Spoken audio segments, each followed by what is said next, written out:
guys, welcome back. So today I'm here to talk to you about how I plan for my daycare's activities and curriculum.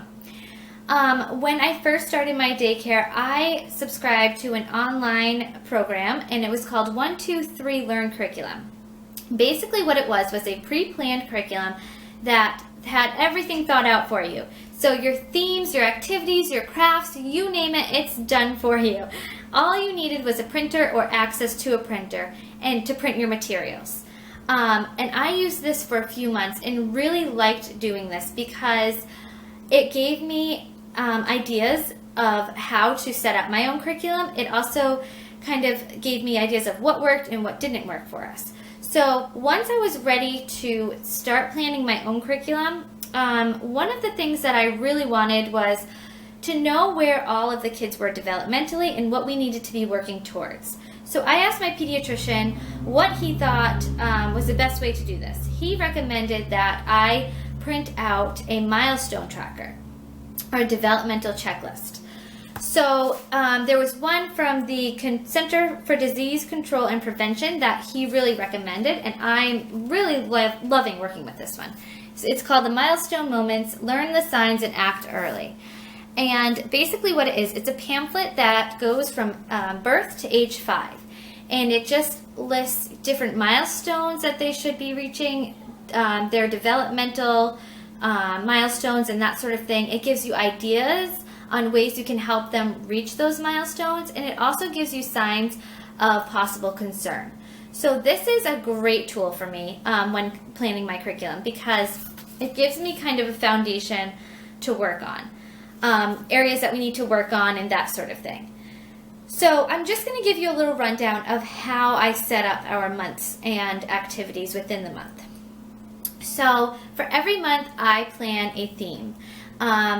You don't necessarily have to have a theme, but I just find that the kids are really into it. It's exciting for them and it's very helpful when you are planning your own activities and crafts and that sort of thing because it focuses in on one area. So for example, last month we had the theme summer and we just wanted to celebrate summer and enjoy our last couple months of summer. So we really learned a lot about the weather, the sunshine, just all things summer. So again, I went to my Milestone Tracker, kind of found where we needed to be working, goals that we needed to be working towards. And then I refer to Pinterest. Pinterest is such an amazing tool when it comes to planning for preschoolers, toddlers, crafts, activities, all that sort of thing. So I usually set up a board on Pinterest for each month and just start pinning away all the different ideas and pertaining to the theme that we're working on and the goals that we're working towards for the developmental milestones.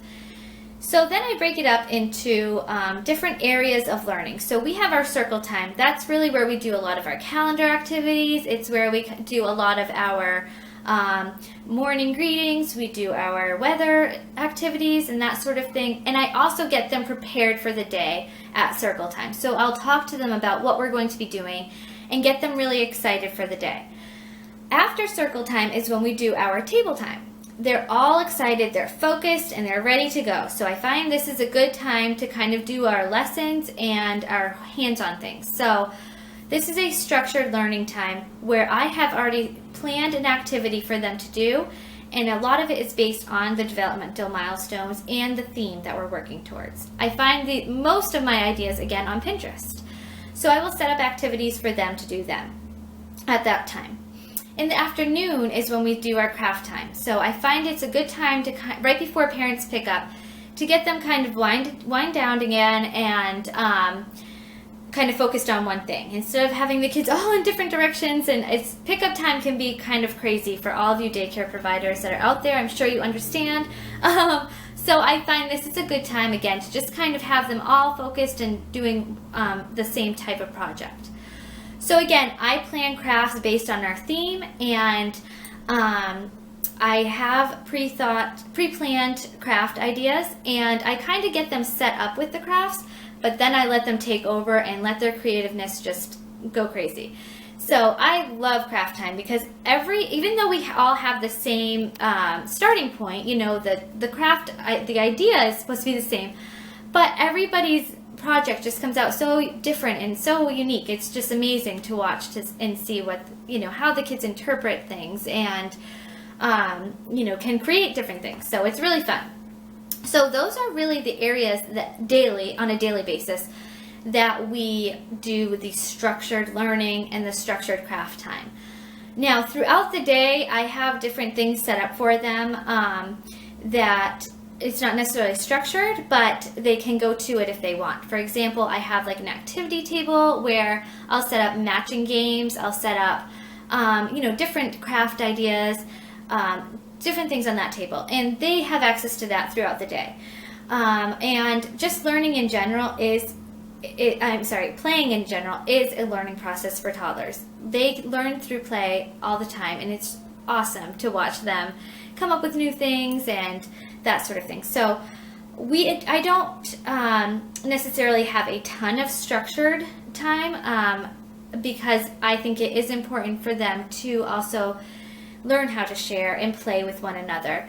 But for the structured times that I do, I find that using my developmental tracker and Pinterest and having my monthly theme is just a great way to teach the children. Now, on the pre-planned curriculum, they were doing a new letter, I believe it was once a week. I found that my 2 and 3-year-olds were not learning the letters because it was just not enough time for them to really learn and grasp the concept of those letters. So, going along with the monthly theme, we also have a letter that we focus on throughout the month. And we will do different worksheets based on the letter. We do different activities based on the letter. But we do not change the letter until the end of the month. And I find that they are really truly learning the letter, the sound that the letter makes. Some of my 3-year-olds are even writing the letters, and 2-year-olds, 2.5 to 3, know how to write their letters now. So it's definitely more effective, I think, to teach the kids 1 letter per month rather than changing it every week. But again, that's just what works best for me. So colors and shapes, however, the kids are pretty well, with that, pretty good with that. So I just review with flashcards, but before they knew their colors, I would do a color of the week and a shape of the week because I felt that was an easier concept to grasp than the letter.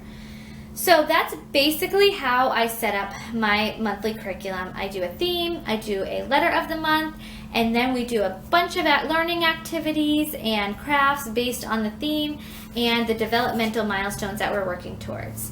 I hope that you guys enjoy this, can maybe find some helpful hints or tricks. This was a very difficult video for me to do for some reason. I just felt like I was all over the place. Like, I've taped this probably 3 or 4 times already and then gone back and did it over. So I apologize if it seems a little scatterbrained, but this is the best way that I can kind of relay it to you.